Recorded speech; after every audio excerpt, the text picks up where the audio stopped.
We discussed in the last class the definition, process, and various other features of curriculum. In this class, we are going to study the various types of curriculum. Number one is core curriculum, which is the heart of the curriculum. So, a core curriculum is a curriculum which is deemed central and usually made mandatory for all students of a school or school system. It is the set of common courses required of all undergraduates and considered the necessary general education for students, irrespective of their choice in major. Second is activity based curriculum. So, active learning is anything that students do in a classroom other than merely passively listening to an instructor's lecture. This includes everything from listening practice, which helps students to absorb, to short writing exercises, to lecture materials, to complex group exercises, and so on. Number three is interdisciplinary curriculum, in which knowledge view and curriculum approach that consciously applies methodology and language from more than one discipline to examine a central theme, issue, problem, topic, or say experience. Skills and knowledge are developed and applied in more than one area of study. It includes learning and teaching in a holistic way and reflects the real world, which is interactive. Number four is subject centered curriculum, which is founded upon the belief that the curriculum is composed of separate and distinct subjects, each of which embraces a body of content and skills which will enable the learner to acquire knowledge of himself and his world. Then there is learners centered curriculum, in which the curriculum revolves around the interest, need, abilities, developmental level, and life of the learners. A learner is considered as the focus point. Much stress has been laid on child study and child psychology, which helps to find out the various problems faced by learners. In child centered curriculum, which emerged from the extensive research carried out in the early 20th century by John Dewey and his followers. So, laboratory centers such as that established at the University of Chicago under him became the spur to the establishment of a number of private schools committed to child centered philosophy. There is problem centered curriculum, which is conceived as the framework in which the child is guided towards maturity within the context of the social group. It assumes that in the process of living, children experience problems and they tend to find the solutions to these problems and become increasingly able to attain full development as individuals capable of self direction.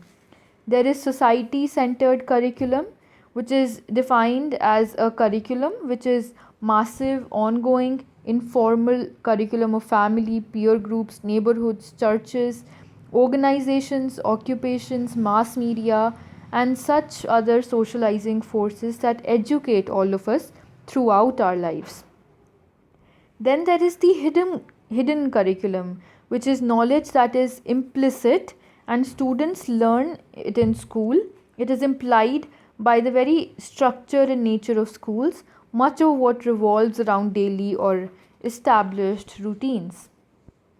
Let's move on to curriculum organization, which is a process of selecting curriculum elements and has principles which provide scope and sequence with flexibility, providing a common body of educative experience, be consonant with the manner in which learning takes place, implementing the attainment of stated objectives, considering the individual learners and involving them in cooperative curriculum planning and active learning ventures, relating to the total educational picture in a way to affect favorably the learning climate in the school and in the community.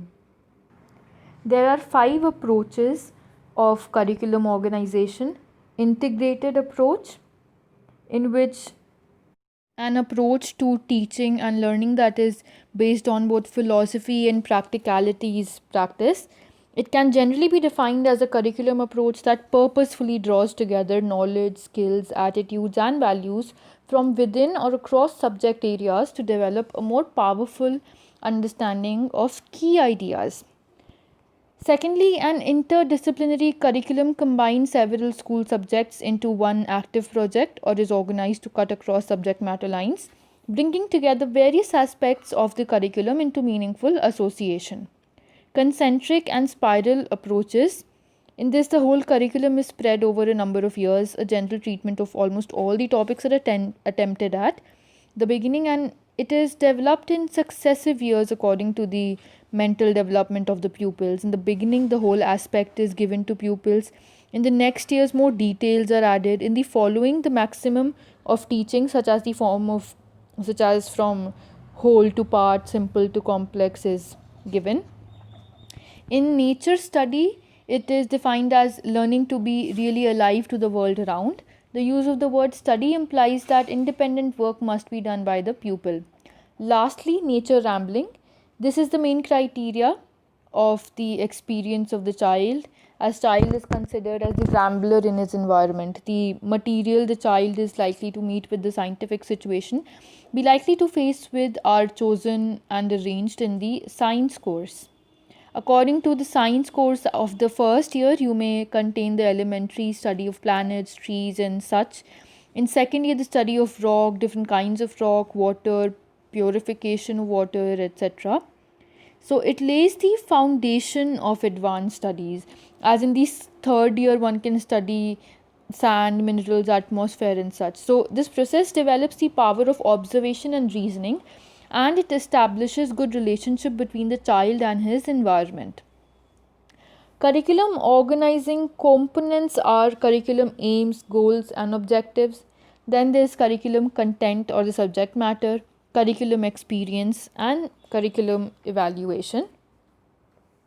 The organization of curriculum according to Secondary Education Commission is as follows. So the curriculum for middle school is recommended and the inclusion of the following subjects is given. So there is English, social studies, general science, mathematics, art and music, craft and physical education. So these are the 7 subjects recommended. And curriculum for high and higher secondary schools. So the compulsory subjects here are the mother tongue or regional language. Second is one language which is a different language. So it could be Hindi for those whose mother tongue is not Hindi, or it could be elementary English, advanced English, and such. The third is social studies, of course, general course. Then there's general science, including mathematics. Then there's one craft, and it could be gardening, tailoring, or workshop practice. There's an option for optional subjects as well. So either it could be from the humanities or the sciences or the technical, which includes mechanical engineering, mathematics, applied science, or it could be commercial related to agriculture or fine arts as well, or even home science. Importance of curriculum can be seen as it can be summed up in the following points. So achievement of educational aims, useful for teachers, criteria of suitable teachers is decided, then the selection of suitable methods, reflecting on trends in education, providing suitable knowledge, providing suitable activities and experiences as well, and lastly providing a wholesome influence. In elementary schools, the curriculum is primarily drawn by educational boards or some central society. They study the needs and other feasibilities before selecting courses and drafting a curriculum. In high schools, at this level, teenagers can take their own liberty in choosing their path. Though complete autonomy is not with the student, yet a level of choice is very evident. This helps in the development of the teenager with added importance of being given the field of his own choice. And lastly, at college or higher stage of education, an unprecedented autonomy is provided to the students. The students can opt for a more focused curriculum based on their choice of subjects. A student will graduate, postgraduate, or attain a doctorate based on the choice of his subject and the mode of his study, both or either one determined by him. The curriculum here is reduced to just a framework that is very flexible and yet very important. If you have any doubts, feel free to contact us. In the next class, we are going to discuss curriculum construction in very detail.